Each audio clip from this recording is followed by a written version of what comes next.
past here in Moscow. The Justice Against Sponsors of Terrorism Act is passed by the U.S. Congress, in fact passed last week, and it has now become a green light for families of 9/11 victims to sue Saudi Arabia. Allowing victims of terrorism to go after foreign governments has also opened the door to lawsuits against America. That's something Barack Obama, whose veto on the law was overridden, has been worried about for quite some time. If we open up the possibility that individuals in the United States can routinely start suing other governments, then we are also opening up the United States to being continually sued by individuals in other countries. And an Iraqi lobby group quick to react and take advantage of the new law. A lobby group, the Arab Project in Iraq, wants compensation for alleged violations by U.S. forces during the invasion of the country from 2003. The organization has asked the Iraqi parliament to prepare a lawsuit. And we talked to Najeh Al-Mazan, the group's Deputy Secretary General and an Iraqi MP. When all international political forces, governments and parliaments gave up on the persecution of criminals from the US military who carried out atrocities against Iraqi civilians, we must stay firm on our commitment. Now, as the US Congress voters for the Justice Against Sponsors of Terrorism Act, we must use it. We, as representatives of the Arab Project, want to create a body that will include American and international lawyers.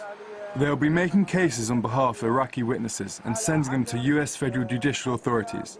We need to start this process with creating a website where all Iraqi witnesses will be able to place their claims, which have already gone through necessary procedures like investigation and court examination. The government must also calculate financial and physical damage, as well as army losses, destruction of infrastructure and civilian casualties.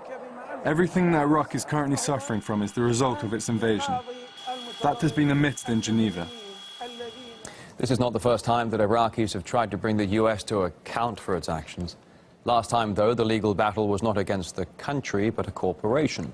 4 Iraqis brought to court a case against one of the contracting companies at Abu Ghraib prison, notorious for alleged torture and human rights abuses. And we discussed the new opportunities presented by the JASTA bill with a former lawyer of Saddam Hussein. We need to pass a law that will be similar to JASTA and that will allow us to file lawsuits against the US. But I think we would rather create a group of Iraqi and international lawyers and file these lawsuits through judicial authorities of Belgium. This country allows everyone who suffered from actions of any other state to sue this country.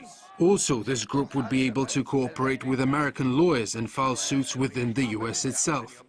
My friend Scott Horton is an American attorney. We will work together with him as well as a group of Arab lawyers and hope we will achieve our goals.